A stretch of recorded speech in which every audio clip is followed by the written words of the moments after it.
Hi, this is Jason from Horrific Nightmares, and it's time for a controversial view. Today we're going to be talking about a movie that most people may not know about, and it's called A Name for Evil. Now, my history with this film is non existent. I had never heard of this film, I knew nothing about it. Joe was talking to me about it. I decided to pick it up because I found the controversy interesting. And plus, I like Robert Culp and Samantha Eggar. And the premise sounded pretty interesting. But once he told me about the controversy, I was like, yeah, that's pretty neat. Um, been finding lately that stuff that Joe and I find controversial may not be necessarily what everyone thinks of controversy, but or is controversial. But that's the thing about controversial view. We stated in the very beginning, it could be something about the film,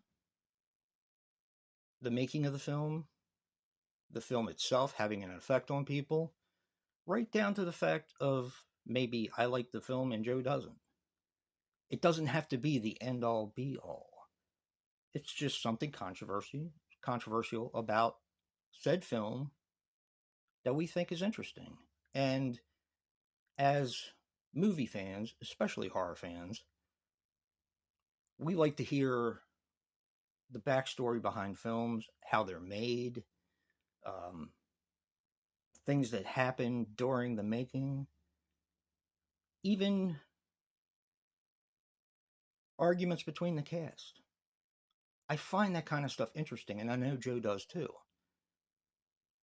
So don't think controversial view means it has to be something that set the world on fire or somebody had to die or, it doesn't always mean that.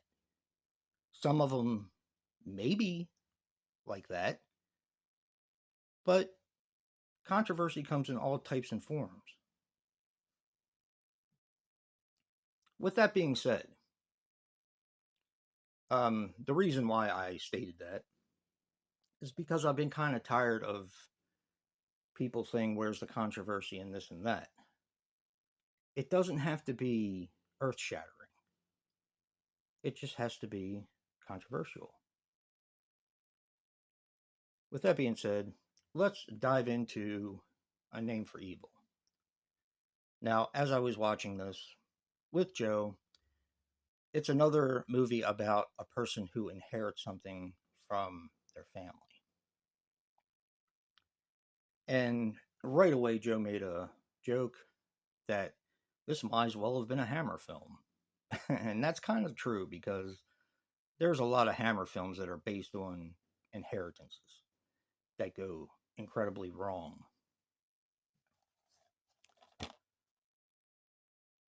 And this is another movie about an inheritance.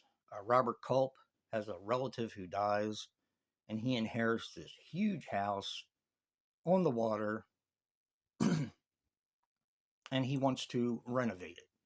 He wants to move out of the city, give his wife who is Samantha Eggar, a more pleasant life without all the hustle and bustle and danger of the city, and do something different. And I completely get it. I like movies that have that sort of premise. And like most Hammer films, inheritance usually means something sinister is going to happen. That's the movie context. I don't normally do stuff like this, but I feel like most people probably haven't heard of this film. And if they have, they may have seen part of it on television a long time ago or on cable, maybe. I had never heard of this film, but I'm glad we're doing this. Now let's get to the controversy. MGM had started doing this film and wanted to make it into a psychological thriller. And there still is that aspect of the film. They were making the film, they went over budget by quite a bit. As a matter of fact, the budget on this film, I believe, was 730 some $1,000. And for the type of film that it is, you generally didn't see that for the 70s, as far as like horror films or psychological thrillers, stuff like that. So they went over budget.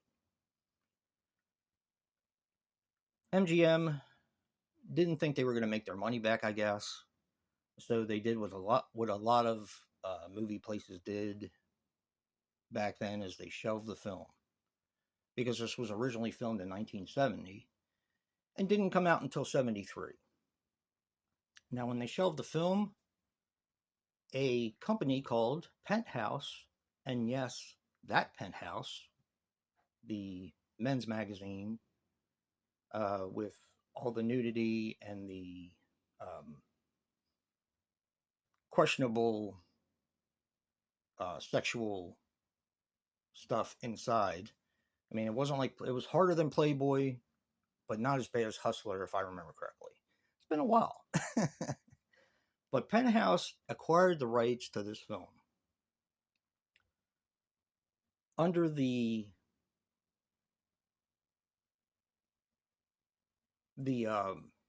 idea that they could recut the film and market it as a horror film. So, like I said, they acquired the rights and decided to, I'm sure people are not going to be really surprised about this, but they decided to recut the film and put a bunch of nudity and sexual stuff in the film. And once again, in looking this up on IMDb, this could have been a positive spin because it doesn't get a very high score. I, however, really like the film. Some of it felt forced, and I knew they were trying to go for the gratuitous nudity sort of aspect of horror. And some of it felt like it was a weird, trippy sort of thing to do.